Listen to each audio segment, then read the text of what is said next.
எம்ஜிஆர் செய்த ஒரு நிகழ்வை சொல்றேன். முதல் படம் எனக்கு கொடுத்தாரு, அது புதிய பூமி, நான் உங்கள் வீட்டு பிள்ளை, அந்த பாட்டு இருக்கிற படம். அந்த படம் முடிஞ்சதுக்கு அப்புறம் நம்மளை கூப்பிட மாட்டாருன்னு நினைச்சேன். படம் நல்லா ஓடிச்சுது. ஏன்னா அதுக்கப்புறம் நான் ரொம்ப பிஸி ஆகிட்டேன். ரொம்ப பிஸின்னா நம்ப மாட்டீங்க, 17 வயசுல நான் எம்ஜிஆருக்கு படம் எழுதுறேன். முதல் படம் புதிய பூமி, அடுத்த படம் சிவாஜிக்கு எங்க மாமா, அடுத்த படம் தங்கைக்காக, அடுத்த படம் ரவிச்சந்திரனுக்கு நாளும் தெரிந்தவர். இப்படி பயங்கர பிஸியா போயிட்டு இருக்கிற நேரத்தில் நம்ப மாட்டீங்க, காலேஜில் படிச்சுட்டு இருக்கேன், பத்ராஸ் காலேஜில் செகண்ட் இயர் பிகாம். ஒரு நாள் ஒருத்தர் வந்தார். அங்கே லெக்சரரை பார்த்து அவரோட பேசணும்னு சொன்னார். அவர் நீங்கள் யார் ஏதோ கேட்டுப்பாங்க போடுறது. இல்லைங்க, அது நான் இல்லை அப்படின்னு. இப்போ கேலரியில் மேலே பார்த்தாரு, அங்கே ஒரு கை இப்படி கட்சிப்பை வீசிக்கிட்டு இருக்கு. அதனால படுத்துட்டேன். லாஸ்ட் பெஞ்சில் படுத்துறதா தெரியாது, காலேஜுக்கு போனவங்களுக்கு தான் தெரியும்.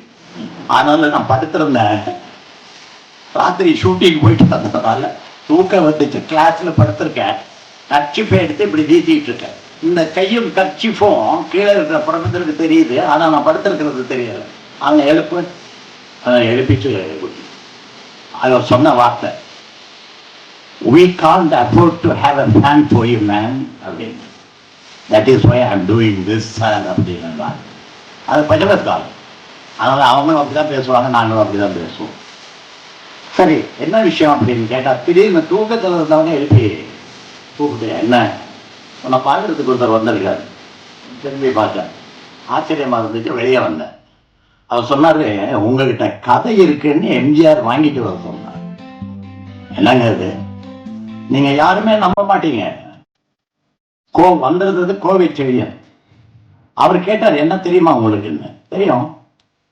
எப்படி, நீங்க கோவை செழியன் தானே? நான் சொன்னேன், ஆமா. எங்க பார்த்துருக்கீங்க? காஞ்சியில நான் அண்ணா வீட்டுக்கு அடுத்த வீட்டுல இருந்து படிச்சுக்கிட்டு இருக்கிற நேரத்துல நீங்க அங்க வந்தீங்க, நான் பார்த்தேன். நல்லா யோசனை வைப்பாரு. அந்த சின்ன வயசுலயே அண்ணா பழக்கம், அங்க வந்த கோவை செழியன் தெரியும். அந்த கோவை செழியன் பஞ்சபாஸ் காலேஜுக்கு வந்திருக்காரு. எங்கிட்ட கதை வாங்க சொல்லி எம்ஜிஆர் அனுப்பிச்சிருக்காரு.